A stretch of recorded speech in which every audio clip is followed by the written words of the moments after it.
राम को लाने वाले को आशीर्वाद देना है या कि प्राण प्रतिष्ठा समारोह का बहिष्कार करने वाले को अपना समर्थन देना है, तय आप लोगों को करना। ऐसे सभा में उपस्थित सभी लोगों को पूरे सम्मान के साथ मैं अपनी बात को शुरू करूंगा। मित्रों, मैं तो कोई नया आदमी हूँ नहीं कि मैं अपना परिचय दूं और अपने विषय में बताऊं कि मैं ये करूंगा वो करूंगा, ये किया वो किया। जो किया वो भी आप जानते हैं, मेरे काम करने का तरीका क्या है ये भी आप जानते हैं, मेरा स्वभाव क्या है ये भी आपको पता है, मेरा चरित्र क्या है ये भी आपकी जानकारी में है। यही मेरी जन्मभूमि है, यही मेरी कर्मभूमि है, यही पैदा हुआ, यही पला, यही बढ़ा, यही पढ़ा, यही जीना है और यही औरंगाबाद में मरना। इसलिए अपने विषय में विशेष क्या कहना, एक दो बात कहेंगे। राजनीति मेरे लिए भोग का कोई साधन नहीं है, यह सेवा का एक मार्ग है। मेरा संकल्प है पूरी ईमानदारी के साथ, मैं हर बार ये बात दोहराता हूं, पूरी ईमानदारी के साथ आप लोगों का पूरा सम्मान करते हुए आप लोगों की सेवा करना, यही मेरे जीवन का लक्ष्य और उद्देश्य है। और इसलिए मैं आप लोगों के बीच आप लोगों की सेवा के लिए राजनीति में हूं। मित्रों, यह चुनाव लोकसभा का, जब आप मतदान करेंगे तो केंद्र में सरकार बनेगी। इसे आम चुनाव कहते हैं। तो केंद्र में जब सरकार बनेगी आपके मत से, 2014 में भी आप लोगों ने बनाया, भारतीय जनता पार्टी के नेतृत्व में एनडीए की, 19 में भी बनाया। तो हमारी पार्टी ने देश के लोगों से जो वादा किया था, हमारे चुनावी घोषणा पत्र में जो बात हमेशा रहती थी, अब उसकी जरूरत नहीं है। इस बार के घोषणा पत्र में उसकी आवश्यकता ही नहीं है। उस वादे को हमारे नेता आदरणीय नरेंद्र मोदी और हमारी सरकार ने पूरा किया, और इसमें आप भी सहभागी हैं। मोदी जी ने वो काम किया जरूर, लेकिन उस काम करने की शक्ति किसने दी, उस काम को अंजाम देने का ताकत किसने दिया? आप लोग। अगर आप लोगों ने 2019 में औरंगाबाद से भारतीय जनता पार्टी के प्रत्याशी को जिताया नहीं होता, तो 2019 के बाद जब लोकसभा का गठन हुआ, पहले सत्र में यह बिल आया था, देश के संविधान में जो काला अध्याय था धारा 370 के रूप में, उसको हटाने के लिए जो मत दिया गया सांसदों के द्वारा, उसमें औरंगाबाद का भी मत धारा 370 को हटाने के लिए पड़ा। तो ये ताकत किसने दी? किसने दिया ये ताकत? औरंगाबाद से भी धारा 370 को खत्म करने के लिए मेरा बटन दबा, तो इसके लिए श्रेय किसको जाता है? आप लोगों को।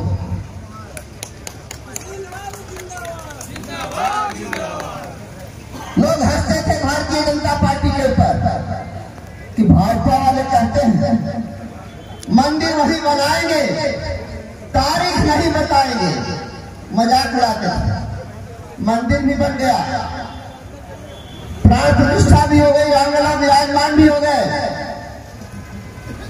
तो इस बार क्या करना है आप लोगों को? क्या सोच रखा है आप लोगों ने? राम को लाने वाले को आशीर्वाद देना है या कि प्राण प्रतिष्ठा समारोह का बहिष्कार करने वाले को अपना समर्थन देना है तय आप लोगों को करना। राम को लाने वाले थे मित्रों, इस बार आपको जो मत देना है वो अगले 5 साल के अंदर, पिछले 10 साल के अंदर भारत दुनिया की 5वीं आर्थिक ताकत बना, समृद्धि आई देश में। इस बार जो आप मत देंगे, भारतीय जनता पार्टी की सरकार बनाएंगे, यहां से भी अपना नुमाइंदा भेजेंगे, तो 5 साल के अंदर ये मोदी का संकल्प ही नहीं, मोदी की गारंटी है कि दुनिया के तीसरी आर्थिक ताकत के रूप में भारत उभरेगा, दुनिया की तीसरी आर्थिक शक्ति भारत बनेगा, यह मोदी की गारंटी है। एक मीडिया, एक चैनल में हमारे प्रधानमंत्री जी से मीडिया के लोगों ने प्रश्न किया कि आप बहुत आगे का एजेंडा सेट करते हैं, 24 का चुनाव चल रहा है और आप 29 का एजेंडा तय कर रहे हैं। हमारे प्रधानमंत्री जी ने क्या जवाब दिया, आप लोगों ने टेलीविजन पर सुना होगा, तो बोला तब आप मोदी को नहीं जानते। मोदी अगले 50 साल का एजेंडा तय करके चलता और 2047 तक जब 100वां वर्ष पूरा होगा आजादी का, भारत दुनिया के सामने विकसित राष्ट्र के रूप में खड़ा होगा, डेवलपिंग नेशन नहीं होगा, डेवलप्ड कंट्री के रूप में दुनिया के सामने खड़ा होगा। ये आपकी वोट की ताकत से होगा। साथियों, एक बात स्थानीय तौर पर भी आप लोगों को जरूर कहना चाहूंगा। अभी 2 मार्च को हमारे आदरणीय नेता प्रधानमंत्री जी आए थे, उन्होंने भी अपने संकल्प को दोहराया है और उसके लिए उन्होंने काम भी किया है। उत्तर कोयल नहर की चर्चा करना मैं चाहूंगा मित्रों। इसके लिए 2017 में केंद्रीय मंत्रिपरिषद ने 1622 करोड़ रुपए की स्वीकृति दी और 2023 के अक्टूबर महीने में 2456 करोड़ रुपए की स्वीकृति केंद्रीय मंत्रिपरिषद ने दी, यानी दोनों बार मिलाकर 4300 करोड़ रुपया के आसपास भारत सरकार ने स्वीकृत किया है। काम वहां जारी है, उत्तर कोयल नहर बनकर तैयार होगा। हमारे प्रधानमंत्री जी ने 2 तारीख को कहा उत्तर कोयल नहर परियोजना को पूरा करना ये मेरा दृढ़ संकल्प है और ये मोदी की गारंटी है। मोदी जो बोलता है वो करता है। साथियों, इसी तरह से और भी जितने भविष्य में काम होने आगे होने, चाहे वो सड़क का मामला हो, शिक्षा का हो, स्वास्थ्य का हो, सारे काम हो भी रहे हैं और बचा कुचा जो है वो भी होगा। अभी एक दिन मैंने पटना में एक वरिष्ठ अधिकारी से औरंगाबाद संसदीय क्षेत्र के कुछ खराब सड़कों के निर्माण के लिए आग्रह किया था, उनको पत्र दिया। उन्होंने मुझको कहा सर, पूरे बिहार के अंदर औरंगाबाद लोकसभा में बहुत ज्यादा सड़कें बन गई हैं, इसीलिए आपके यहाँ कुछ ज्यादा सड़कें खराब हैं, लेकिन मैं उनको ठीक कराऊंगा, ऐसा आश्वासन उस अधिकारी ने। उस अधिकारी ने क्या कहा, पूरे बिहार के अंदर आपके यहाँ सबसे ज्यादा सड़कें बनी और औरंगाबाद संसदीय क्षेत्र में भारत सरकार के पैसे से नक्सल योजना के तहत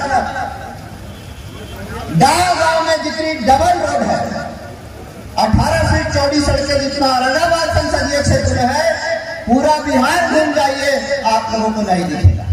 ये मेरा चैलेंज है। साथियों, हर बार चुनाव में लोग किसी न किसी समीकरण को लेकर आते हैं, समीकरण बैठाते हैं, इस जाति का समीकरण, उस जाति का समीकरण, और समीकरण के आधार पर लोग रिजल्ट निकाल देते हैं। 9 में भी लोगों ने निकाला, 14 में भी लोगों ने निकाला, 19 में भी लोगों ने निकाला।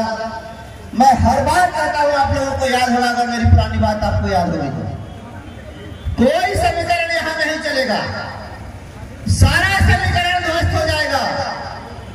यहाँ जनता का समीकरण चलेगा, यहाँ विकास का समीकरण चलेगा, यहाँ ईमानदारी का समीकरण चलेगा, यहाँ सेवा का समीकरण चलेगा, यहाँ मोदी की गारंटी का समीकरण चलेगा। दूसरा कोई समीकरण चलने वाला नहीं है, कोई बात चलने वाला नहीं है। कोई जातवाद काम नहीं आएगा राष्ट्रवाद के सामने, कोई जातवाद नहीं टिकेगा साथ। मित्रों, एक अपील मैं आप लोगों से करना चाहूंगा।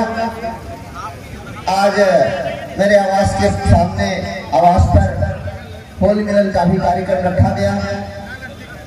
जो लोग उसमें उपस्थित होंगे तो मुझे खुशी होगी और उस कार्यक्रम का भी आनंद लेना है आप लोगों को, इसलिए कि ये बहुत बड़ा पर्व है।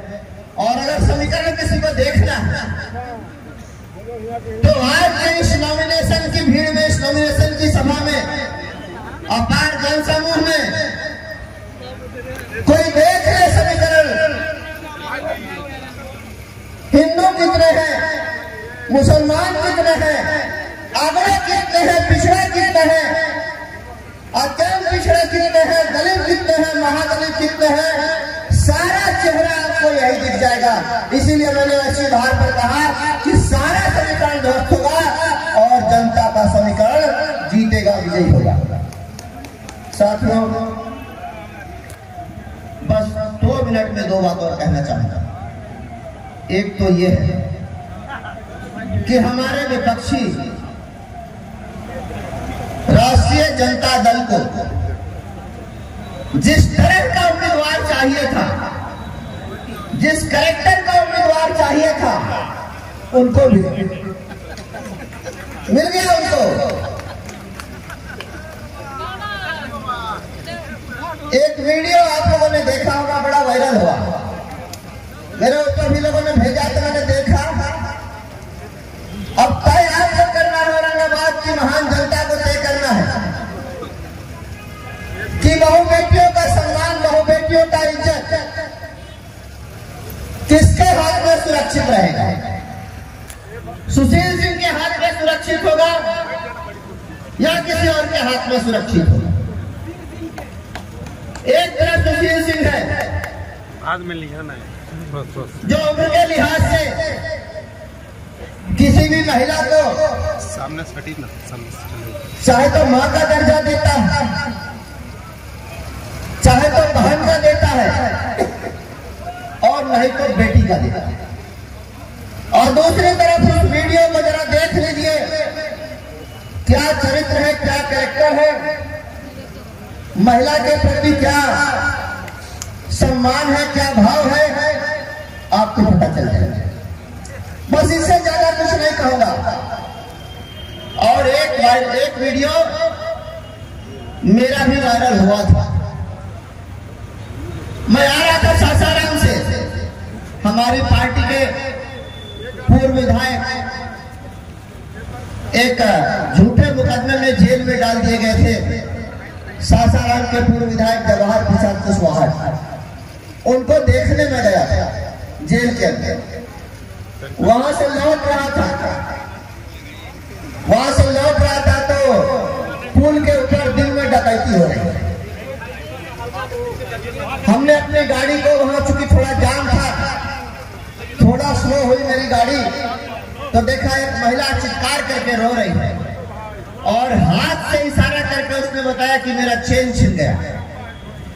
मैंने गाड़ी रोकी तो उसने बताया कि लुटेरे बाइक से भाग रहे हैं। मैंने उसके आगे उससे कुछ नहीं पूछा कि वो हमारे संसदीय क्षेत्र की मतदाता है कि नहीं, हमारे जात की महिला है कि नहीं, हमारे धर्म की महिला है कि नहीं। मैंने देखा कि लुटेरे एक बहन का चेन छीन कर भाग रहे हैं।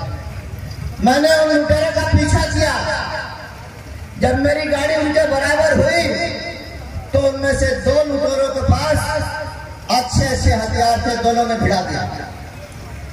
संजोग से मेरे पास उस दिन नहीं था, ये भी अच्छा ही हुआ कि नहीं था, क्योंकि जेल में मिलने जाना था तो वहां निकाल के देना पड़ता है किसी को, तो हम यहाँ से लिए नहीं गए। ले जाते तो पता नहीं क्या हो जाता। उन लोगों ने भिड़ाया, लेकिन हमने पीछा उनका लगातार जारी रखा। हम ये नहीं चाहते थे कि उनको हम अपनी गाड़ी से डैश करके धक्का मार के गिरा दें। हो सकता है दुर्घटना में कुछ भी हो जाता, बदनामी मेरी है। हम उनको सुरक्षित पकड़ना चाहते थे। 12 किलोमीटर उनको खदेड़ कर सीरीज के ठीक पहले हमने उनको पकड़ा। पकड़ने के बाद उनसे दोनों हथियार भी बरामद किया।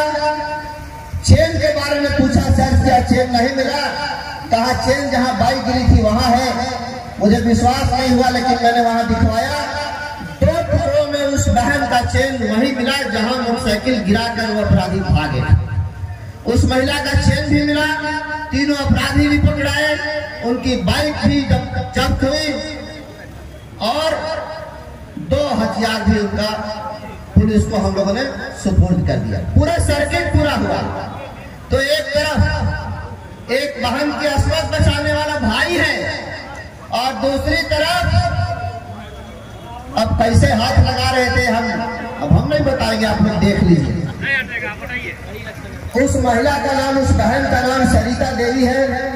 उसके पति है राजेश कुमार गुप्ता जी। सीरीज उसका घर है। ससुर का नाम